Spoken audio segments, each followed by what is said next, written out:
And the reason why I didn't for such a long time is because experiencing them gave me a lot of anxiety. Because I never really knew how to talk about it, and it's not very common, and it's not necessarily a mental health issue. But I thought it was my whole life. I was like, I'm just crazy. I just need to stop talking about this so people don't think I'm seeing stuff.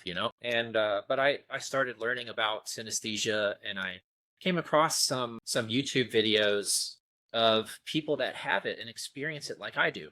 And there's a whole community of people out there that are synesthetes that can do things that nobody else can do with music and with art.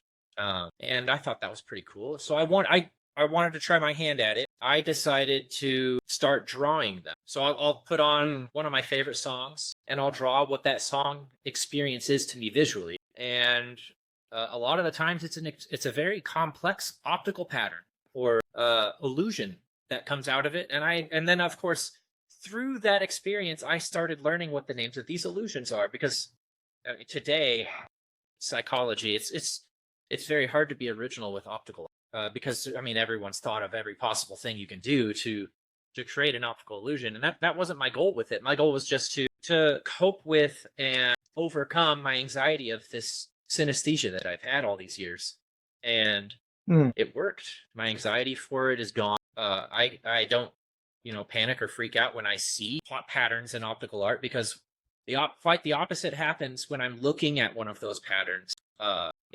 And it can be on a TV show, it can be in a cartoon, or I'm just shopping and I see any kind of really complex pattern work or tessellation. I hear things. Yeah, They hop back and forth. so good.